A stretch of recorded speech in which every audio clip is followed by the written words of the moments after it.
Big fluff. Next slide, please. 25 years ago, someone thought this was brilliant. I can see that. Who? My mother. I painted it for her birthday. Next slide. This is my mom. Is it art? It's a snapshot. If I told you Ansel Adams had taken it, would that make a difference? Art isn't art until someone says it is. It's art. The right people? Who are they? Betty Warren. We're so lucky we have one of them right here.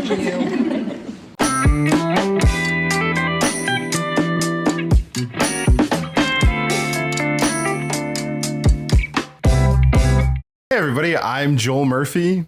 And I'm Andy McIntyre. And this is Silver Linings Playback, the podcast where we watch maligned movies and we find their silver linings. And we are wrapping up our back to school month.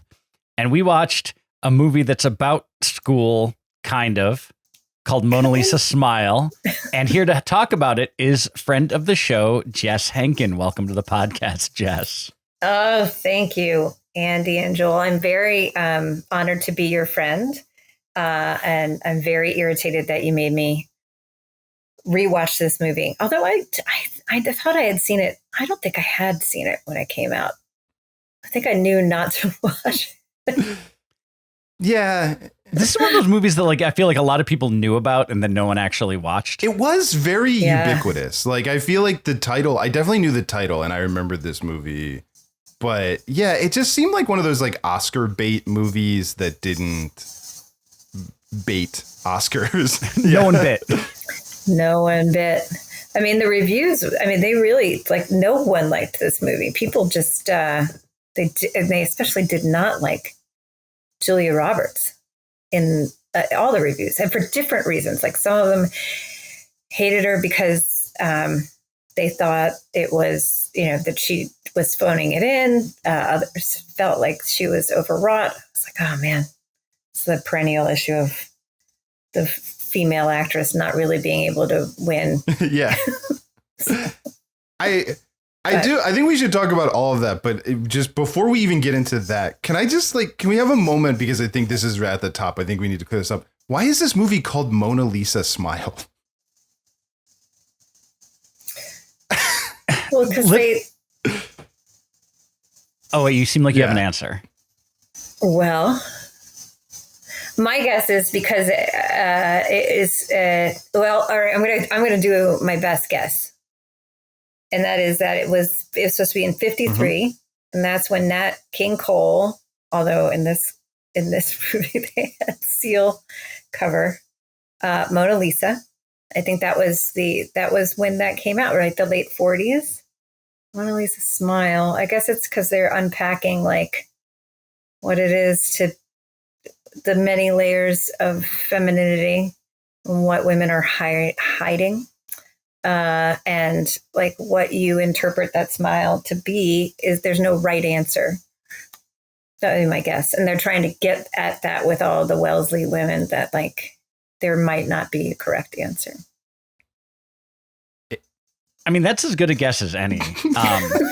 I just think if you're going to call a movie Mona Lisa Smile and it's going to be about an art teacher, maybe have the painting in the movie. What's stopping them from having that painting at some point in the movie? Didn't they at the very end, though? I feel like there was at the very end. Weren't they all? There was a brief. There's a brief discussion because Yeah. Kirsten Dunst, when she's sad, is explaining to her mom about the Mona Lisa, how you can't tell if it's smiling, but they don't show the painting. You are right about that. And then she says that privately to her mom, but then there is some discussion among the other students for reasons that are unclear. It just seems weird that Julia Roberts never teaches the painting. That's the part that feels like it's missing.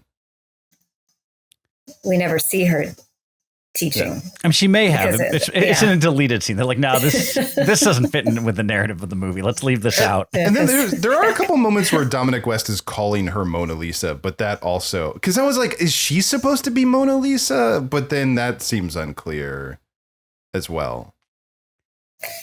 I will say with the overall just triteness of this movie, I fully expected someone to look directly into the camera and say, and looks like it's another Mona Lisa smile. Like that line wouldn't have felt out of place. Yeah. Are we allowed to, can we go into like, can I go into why, am I allowed to just start like Tommy gunning why this should have been a great movie? Wait. Yeah, that's what we do. I was going to sidebar with Andy. I was going to see if we, okay. Oh, hold on. I'll say sorry. Yeah. First and foremost. Yeah, we're good. Yeah, go ahead. I thank you. Thank you for allowing this. But watch yourself, Mike Newell. counselor.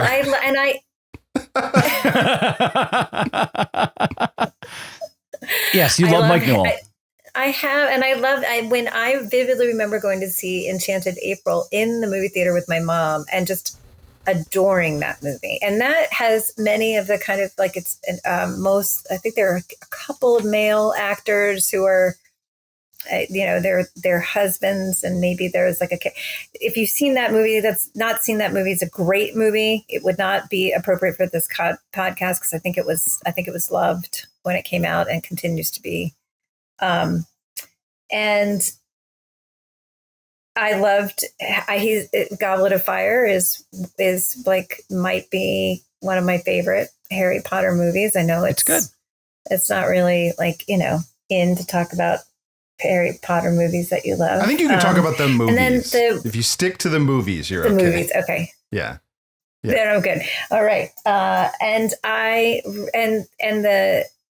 the writers, I did not know this before coming on this podcast, so thank you for giving me this totally wonderful, I'm sure will make its way to a trivia night one day in my life. Factoid is that the writers wrote Legend of Billie Jean, which is also one of my favorite movies as a child. It also is probably pretty terrible. I haven't given it a rewatch since I was like 9.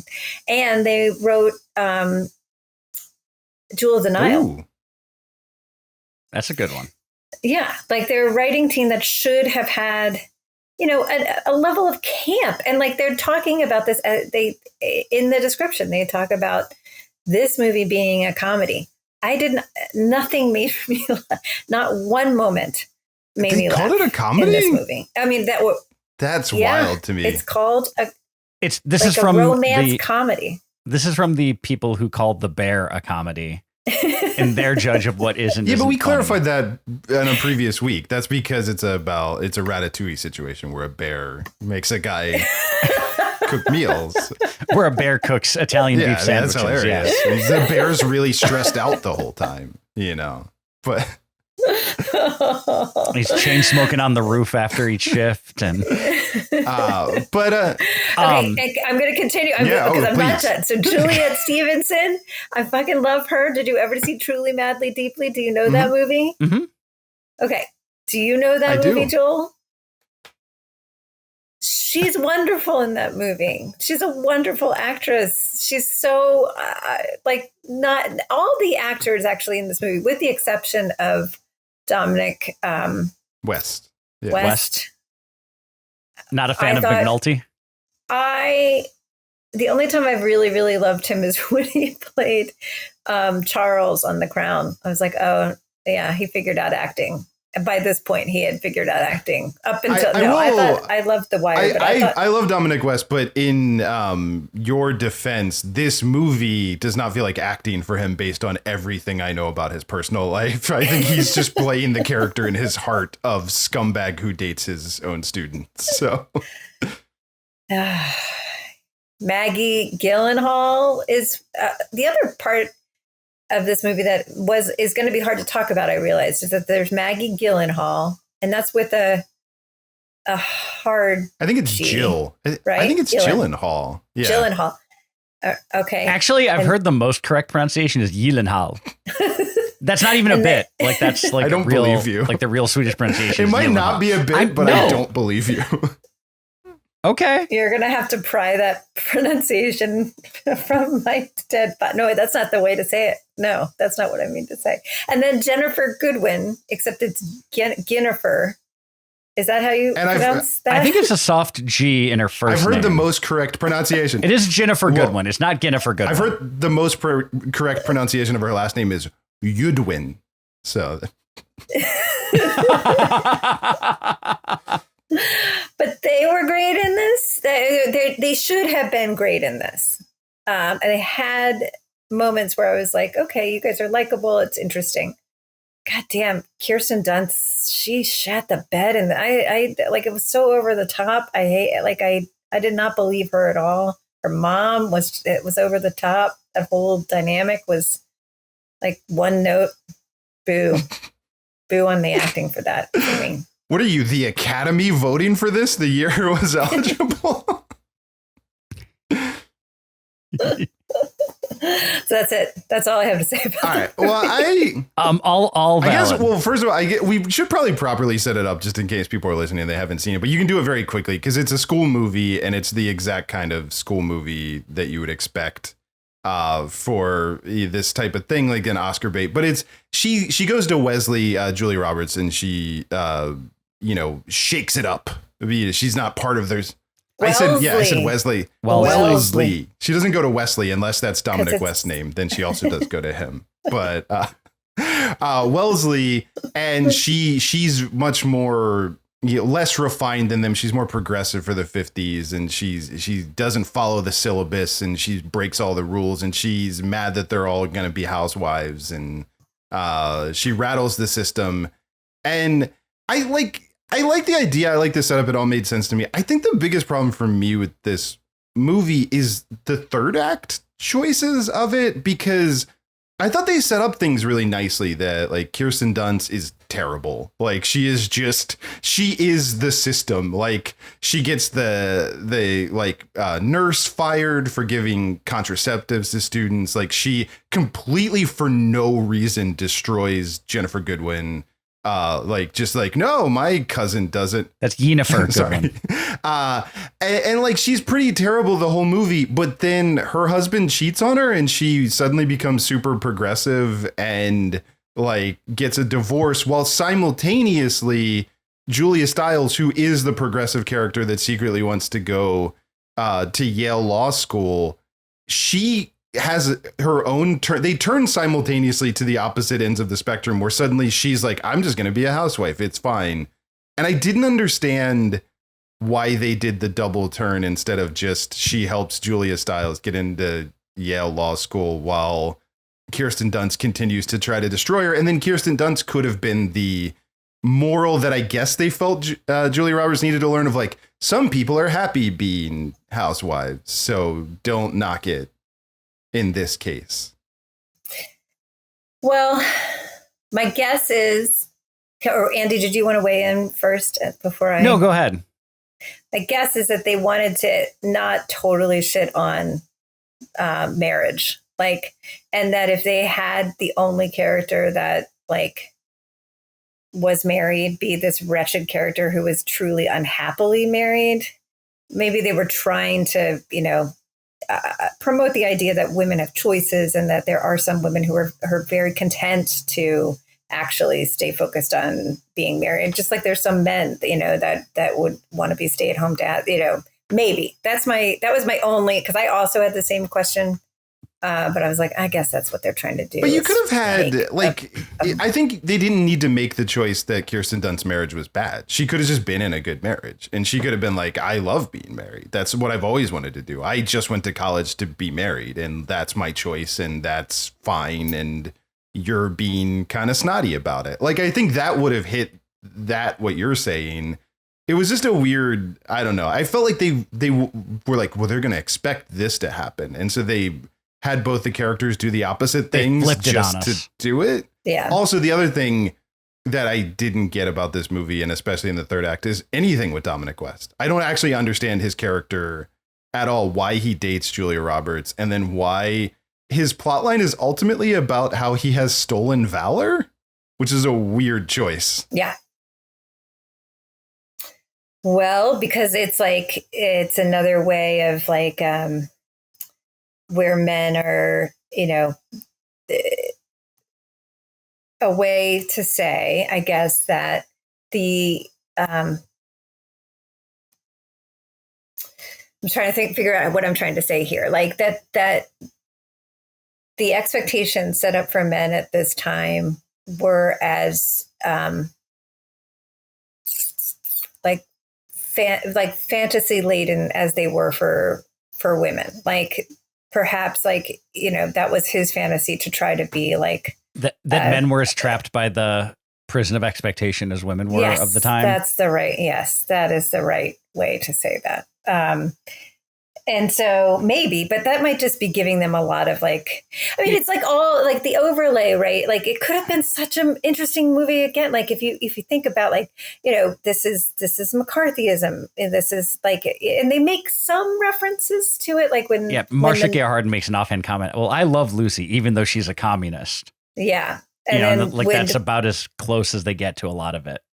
The committee for the blah, blah, blah. They talk about that when the nurse gets fired. She talks about like, and the fact that this is like very soon after World War II, relatively speaking. Less than 10 years, right after Korea too. So it's like very close to all that. You have the communist threat. And with communism is this idea of like I'm sure that's what the Julia Roberts character was supposed to signify on some level, like the bohemian state school. I love that she came from a state school. Just like, you know, the proletariat funded, like it just was, it felt, I was like, there's so much possibility to make this a really interesting, not preachy, you know, not like boring movie, but they missed it. Yeah. And I feel like this is as good a time to mention that you could not have portrayed Wellesley more inaccurately than it actually was in this movie. So Roger Ebert in his review of the movie said, "I find it hard to believe that Wellesley College was as reactionary in the autumn of 1953 as Mona Lisa Smile says it is. But then I wasn't there. Neither were the screenwriters." Well, no, yeah, they were. And like a lot of alumni were very mad with the way that Wellesley was portrayed. They're like, Wellesley was not a finishing school. It was an institution of learning. We didn't have etiquette lessons with Marcia Gay Harden because she was like not born yet. But no, but it really angered the alumni, and they tried to do a showing on campus. And in the pre-screen, they're like, "No, we're not letting you show this movie on our campus. This is nothing to do with what our college stood for." Like they had been discussing modern art since the 1920s. On the campus. And so they would have been better off making a fictional school instead of actually setting it at a very real and like well-renowned all girls college. But, you know, other choices. Yeah. I wonder how they got the okay from Wellesley to do that. Were they just thinking that it might be good press? They could possibly have. Was it like ask for forgiveness, not permission? No, you have to get a college permission to put their like, because that's like a copyright thing. So And they filmed there, right? Didn't they film there? That I don't know. I've never been to the campus to say one way or another. Here's the thing. Is this based on a book? I don't even know that. I didn't look that up. Is there a book and maybe that's how they got into this big mess in the first place? I think it's just... We could just Google I think it's just this. based on the painting, the Mona Lisa. Like that was the IP. Someone in a boardroom was like, yes, people have heard of that. Call it Mona Lisa Smile. No. Come on. Hold on. I'm looking at the Wikipedia. It is not. It is an original script for the movies. Jesus. That's insane. I would have given it a pass if it had been a book.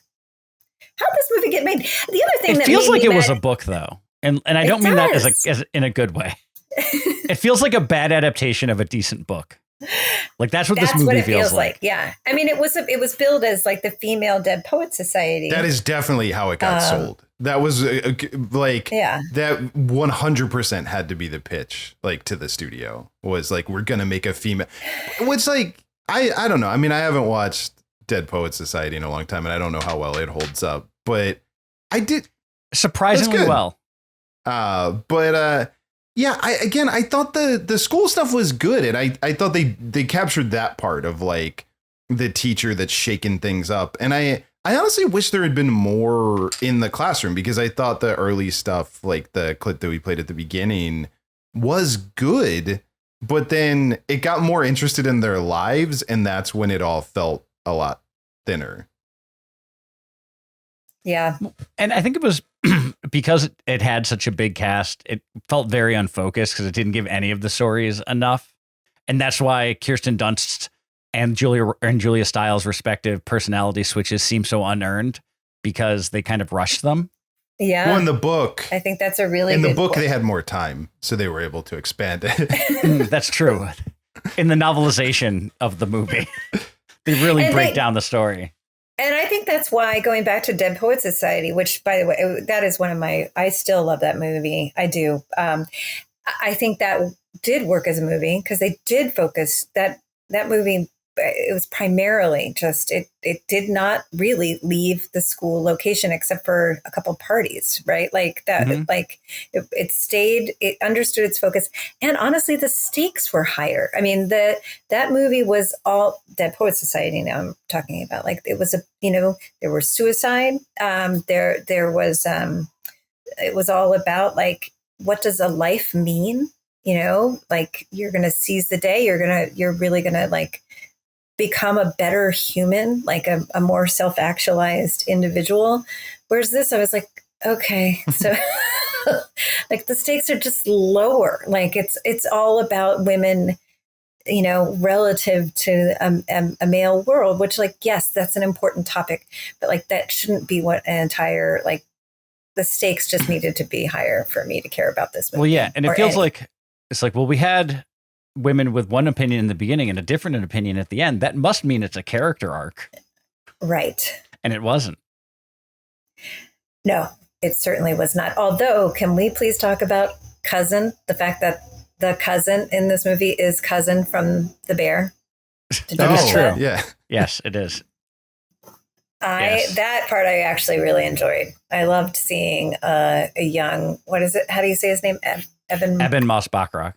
Yeah, Moss-Bachrach. He was great. And he actually, weirdly, this is only going to be relevant for the people that know our improv world that we all came up together. And he reminded me a lot of Alex Dodge. Oh, that's fair. Yeah, I'll give you that. So for all our listeners that know Alex, you really what landed. is it? Is it Reductress? Doesn't, like, one of those sites use a photo of him? Like, no, that's Alex Breslovsky. I'm confusing my Alex Alexes. Dodge. Yeah. Yeah. No, Alex Breslovsky shows up in a lot of Reductress photos for whatever reason. That's true. No, Alex Dodge is a different Alex, but he does. Yes, that I hadn't thought of it until you said that. But Eben Moss-Bachrach's character definitely is channeling Alex Dodge, or Alex Dodge has based his whole life on Eben Moss-Bachrach's character from Mona Lisa's Smile. Oh my God. That would Both be the potentially saddest, true. Most amazing, like, commitment. Yeah. So tell me one thing that you, like, were there any pleasant surprises for either of you with this movie? That's an pleasant surprises. I mean, I will say there's a lot of actors in this movie that I really like that I didn't know were in it. And it's always nice to see actors that Actually, you enjoy. I do have a pleasant surprise. I guess, I don't know if this counts as a silver lining. Maybe we haven't quite gotten to the silver linings yet, but I'll just put this here because maybe this is more like liminal. But I learned from this movie that the They Might Be Giants song, Istanbul, Not Constantinople, is a cover of a 1950s song. Oh, I knew that. I didn't know that. So that was a surprise to me because I was like, what is this version of this song and why is it in this movie? This is a song from the 1990s. And then I looked it up. And so, like, I did actually learn that. And that was my favorite part of watching this movie, is that I've now discovered that. Oh, that's a good.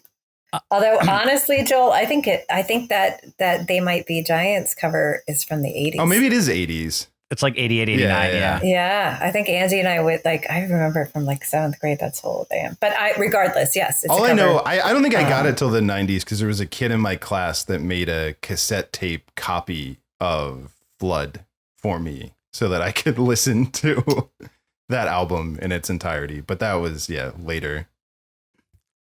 What a cool kid. What was that Matt kid's Hartlove. name? He should be teaching an art history class. Yeah, I don't know what he's up to, but yeah, shout out to Matt Hartlove, who copied the They Might Be Giants album for me.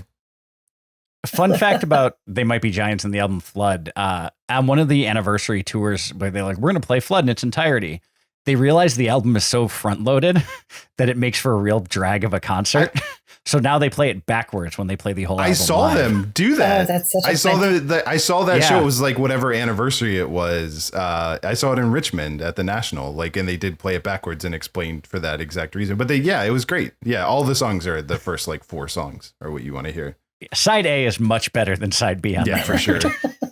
But shout out to They Might Be Giants. Big fan. Always. Oh, they're the best. Yeah. I don't know. I'm as ready as anyone to pivot because one of the pleasant surprises is a genuine silver lining for me. Whoa. So I will hold on to it if there's more things that people want to malign. Otherwise, I'm ready to. Well, I think before we pivot, we have to answer the central question that we've all gathered here to answer: is this movie art? I think that. Yes. I mean, art in the same way that Thomas Kincaid, I guess, is art. That's what it feels like. Oh, what a good comparison. Oh, yeah. Yes. This is the Thomas Kincaidist movie of the 2000s. I think that could possibly exist. This movie was bought for moms for Christmas calendars, much in the way that Thomas Kincaid is. I'm a little sad before we pivot that we never figured out how to adapt to if your husband's boss calls you up and adds Smith and Jones to your dinner party.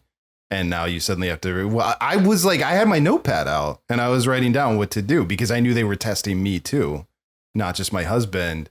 And I still don't know what to do. So I would in a special, if I could just audit that one class, if they still offer it at the college, I would like to take that, figure it out. So what you do is you serve Smith and Jones extra stiff highballs so they get drunk and then make fools of themselves and you look better by proxy. That doesn't sound right. Oh, that's a possibility. That doesn't sound right. That's what it is. I think you make their chairs several inches lower than everyone else's chairs and slightly wobbly.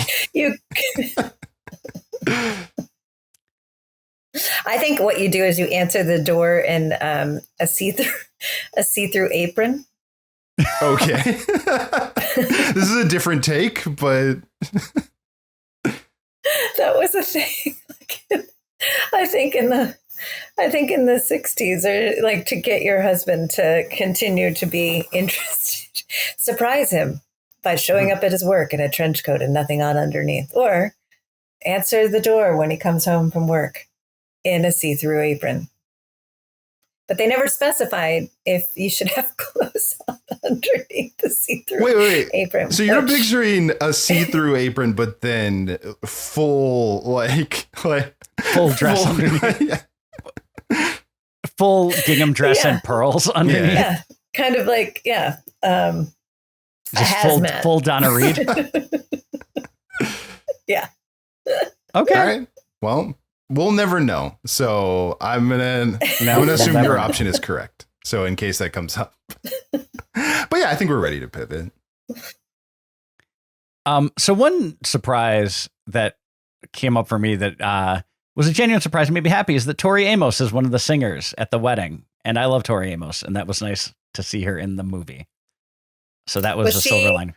Yeah, I enjoyed that. Was she the one who said and switch when the big band was playing? Yes, or no? and she sang a version of one of my all-time favorite love songs, "You Belong to Me." Yeah. So that was it was, and she's a great singer, and it was a great version of that song. So that was a silver lining for me. Full stop. And another reason why this movie should have had the bones to be a great movie. It really did. I mean, we kind of talked about it, but I do think a silver lining for me is the cast. I think this is you couldn't get a better cast for this movie of people who should be trying to win Oscars at the exact year that this came out, which is early 2000s. But it's 03. Yeah, but it's they're phenomenal. Everyone there is good with the Jessica, with your exceptions of some of the performances, but I'm like, this cast is like this is the A-list cast. It's solid. Yeah, and also I miss Julia Stiles so much, and I'm glad to see her in this because I don't know what happened. I guess she just got all her Bourne money and she packed it up and went home. But I miss her. I think she's teaching hip hop dancing in Australia now. Well, I'll save The Last Dance for her. Breakdancing. Breakdancing. She's breaking. Too soon, Andy. My son told me, is this true that they have already decreed that there will not be breakdancing will not return in any future That's correct. Olympics? That is true. Yeah. I mean, you can't guarantee it'll never come back, but it won't be in LA in 2028. Can you imagine being responsible for single-handedly like removing a whole like sport from the Olympics? When you're that good at something, they have to retire it because how could that performance ever be beat?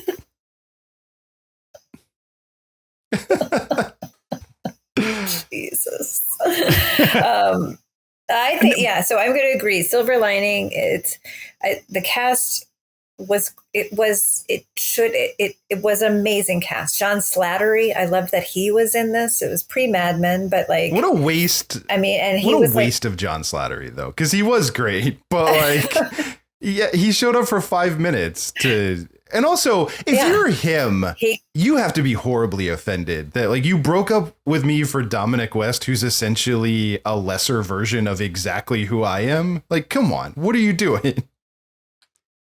It's a that's got to give you a complex. Yeah. But yeah, always good to see Slattery. But yeah, Ginnifer Goodwin, it's her first major movie role, and she's great. Kristen Ritter was also an extra in this, fun fact, and she's delightful. Wait, who's Kristen Ritter? Don't Trust the Bee. She was Jessica Jones. Don't Trust the Bee in Apartment 23. Oh, she also was Aaron Paul's girlfriend in Breaking Bad. Yeah, Jesse Pinkman's girlfriend in Breaking Bad. That's right. Okay, I did. I did see that. Yeah, I thought. The wardrobe was amazing. All of the production, it was everything about it. The settings were gorgeous.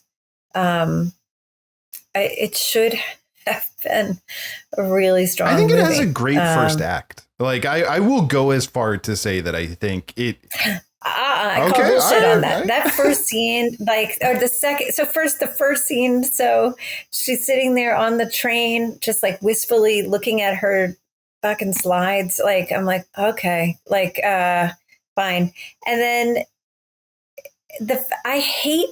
It makes me so mad when I see people take shortcuts in a movie where I'm like, that never would have happened. You wouldn't immediately walk in your first day as a teacher at a new school. You wouldn't show up late with the class already there and you're like putting your slides on the counter, and then you wouldn't immediately launch in to the slide, no context, no reviewing. I'm like, Joe, it's very irritating to me. At least cut to the. Yeah, nor would all of the students memorize the entire syllabus before the class started just to screw you. Yeah, not a thing. Maybe do that, but then make it funny or earn that a little more. They just seem like little villains. I like the whole thing. I was like, oh, I immediately don't believe anything. Well, if this is what we're doing, if we're gonna be like this about the teaching, can then we also then talk about the fact that she only teaches one class? Can we get into that? Oh yes. What a cake job. Yeah. Yeah. One lecture with 25 students. Please sign me up. I don't care if they're all insufferable know-it-alls and Kirsten Dunst is a monster. Maybe do that. She had other classes, but none of them memorized the syllabus. So she just it wasn't actually interesting. She just followed what she was supposed to teach. She didn't have to get into the details of modern art. She let them go into the study hall. Yeah. Independent study, which is what they said that they would do. I don't know. I want to say that the first act was strong. It had the ability. It had the potential. I'll say. I think to defend Joel a little bit because he needs it. I think the movie did a good job of setting up that there was an interesting story to tell and then failed to deliver. with like the main four girls with Julia Roberts, and everything. It set up an interesting world. It set the table for a fun movie, and then yes, didn't. I think that's what I'm trying to get at. Yeah. There felt like a lot of potential during the first act. Like I thought this could be good, and I had a moment where I even was like, maybe everyone's wrong about this. Am I gonna love Mona Lisa Smile? Maybe I'm gonna love Mona Lisa Smile, and then I didn't. but it fooled me, and I will say, because Andy and I watch a lot of bad movies for this podcast, a lot of times within the first 5 minutes that you're in for a long night. So that is very real. And as peeved as you are that you watched this movie for us, this honestly probably falls somewhere in the middle of the direct that we've watched on this podcast. Although now I had it to do over, I kind of wish that you watched The Chaperone with us, the Triple H. You just missed Triple H as a convict who goes on his daughter's field trip after ending up with the stolen money from a bank job that his accomplices are trying to track him down to get. I'm like 100% sure that we saw that with our oldest child. I think we probably did. the math would happened. work out. That seems like something you might have gotten roped into watching, which I'm gonna guess Aaron probably enjoyed more than you did.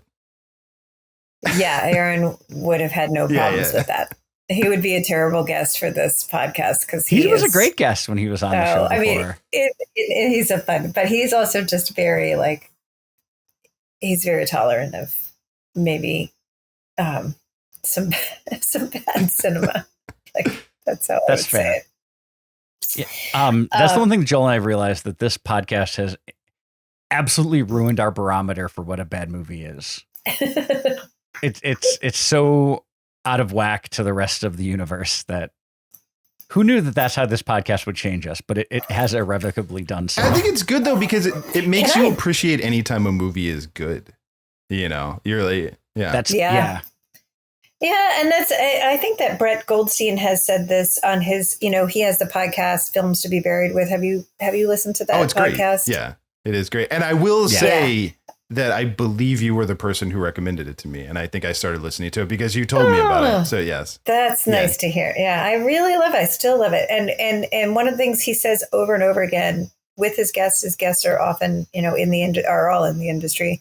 And they also echo this. They're like, no one sets out to make a bad movie. Like no one wants to make a bad movie. It's so interesting whenever the recipe is just not going to turn out for a delicious dish. So this was not a delicious dish. No, by any stretch. I don't even think it was nutritious. No, I'm inclined to agree with that as well. Yeah. I did not feel nourished after watching this movie. Well, that's because we didn't finish the dinner party. So we didn't know what to cook. That's why we're not nourished. We could have been. I mean, that is valid. That is definitely true that the dinner party didn't get finished. But if we're talking silver linings, Marcia Gay Harden is one of my all-time favorite actresses, and she was legit good in this movie. And yeah, she was. I don't know that anybody plays like that archetype better than Marcia Gay Harden. No, for real. She's so good. And at that. I loved the scene where she got drunk and told the bartender that he looked like her ex, and then a minute later, as Julia Roberts is pulling her away, it was like, you don't look that much like him. And she's like now mad at the guy. That was good. She's like, you're not even fit to shine his shoes or something like that. But right? the immediate drunk turn of like really like fawning over this guy to just being mad at the guy. No, her character, I think, is maybe she ends up giving one of the most interesting performances in the movie of just like the character that's, seems like she's all in for the system, and then it breaks down the longer you spend. Like she actually had an arc, I feel like. Yeah. Yeah. And that could have just been because Marcia Gay Harden's such a good actress that maybe the arc wasn't on the page, but she's like, no, I'll make this work. Don't worry. You all do whatever you want to do over there. And I'll figure my shit out here. Yeah. I'm Miller's crossing this. What, if you ever do Legend of Billie Jean, I beg you to have me back as a guest because I would love to like witness that with other people. To just get your Does it have thoughts on bad reviews? Like, is it? I think so. I want to say, yeah. Do you know what? Is it bad form to talk about another movie on your podcast? Well, you do need to know that. Oh, it definitely has bad reviews. You do need to know that Andy and I, when we sit down to talk about a movie, we are laser focused and we never have tangents at all. So this is very unorthodox. We never veer away. Yeah, to have a digression such as this seems very out of sorts.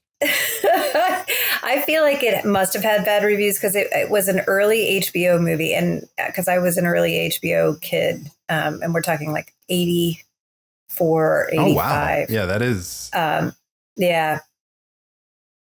And it has a 39% on Rotten Tomatoes. So. Yay!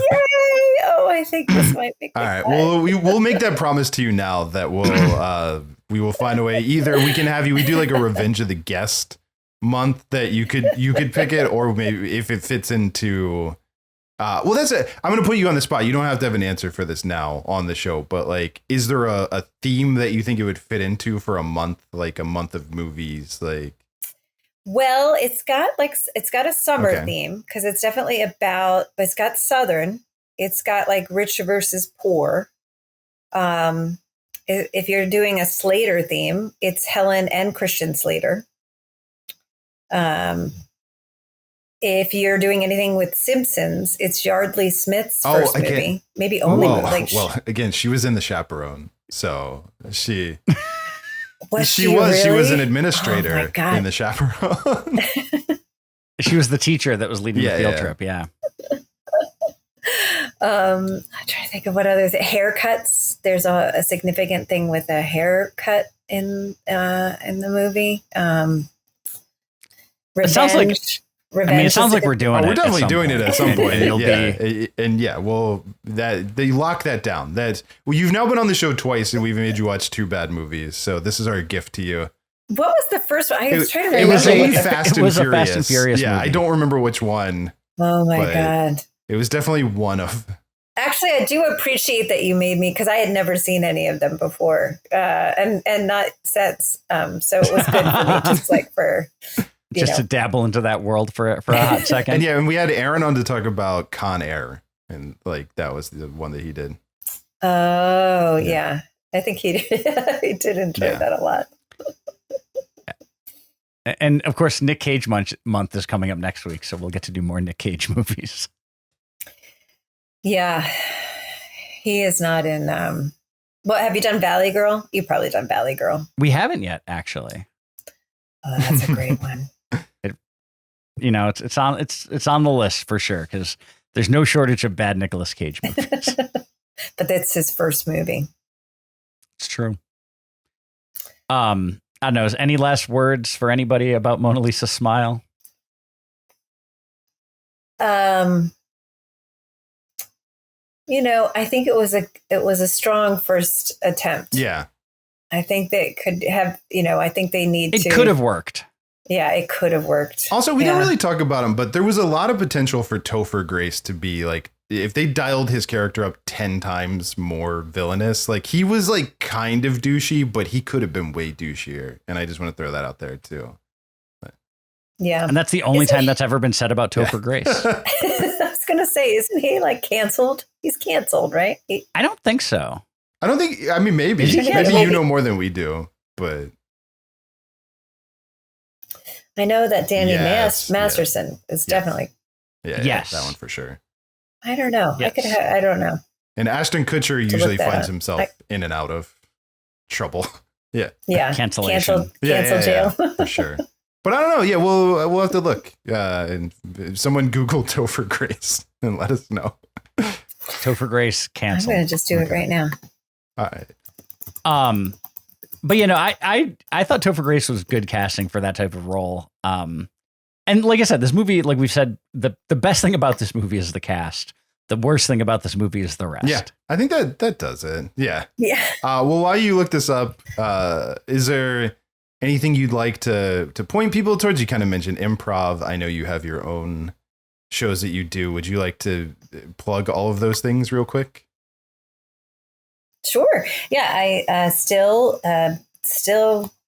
doing Stoop storytelling series, both podcast and live events, which, I mean, Joel, this is going to be harder for you because you are no longer in Maryland. But Andy, you got to tell the story like on the Stoop stage. I need to have you up there. You got to do that. No, it's true personal stories. True personal stories. Ooh, Also, you mentioned the Olympics, so I'll just say in 4 years around this time, if I can crash on someone's couch, I would love to not be in Los Angeles in 4 years for the Olympics. Yeah. So I'll come by and we'll just apartment swap because I kind of want to see the Olympic wrestling, so that might be a good. Okay, perfect. And you're going to be competing in breakdancing. So. Well, yes. Whether there's a competition or not, I will be competing in LA in breakdancing. But yeah, the Stoop is a great show. People should listen to it. Yeah, it's one of the best things going in Baltimore, and I genuinely mean that. Like it does a great job of creating a sense of community for the city, and and it's fun. It's a great mix of storytelling and music, and celebrating what a wonderful, weird little city Baltimore is. It is. Amen to that. God, love it. I wonder what it would have, what a different movie. Well, we don't need to go into that. Oh, you know what is another movie you guys should do? Sorry, now I'm skipping around a lot. It's okay. Have you ever done Marnie? What is that? The Hitchcock movie with Sean Connery? Yeah. No, but that's a possibility. It's because Baltimore plays like Baltimore's a villain in that movie. It's good to really, know. And I think that was like, I mean, I think people love it now. I wonder if they loved it then. Anyway, sorry. That's it. That's all I'm plugging. Did you figure out Topher Grace? So Marnie, the Stoop. Were you able to Google Topher? Is he canceled? Yeah, it seems like he's general. Like he doesn't hang with that 70s show people. There must be more to it. It's got 70% on Rotten Tomatoes. Is that good? What is? I don't even. Marnie's probably been too good, but we could still figure it out. I mean, it's pretty campy. It's got a lot. I've seen it. It is pretty campy, as I am a big Hitchcock fan. But something, next time we see Jess on the podcast, it'll either be Legend of Billie Jean or Marnie. Stay tuned for it. I'm here for all of it. And we'll figure out if they're art. Thank you so much. Silver Linings Playback is a production of HoboTrashCan.com. If you enjoyed the show, please rate or review it on Apple Podcasts. Hear more great shows on the Peak Sloth Podcast Network.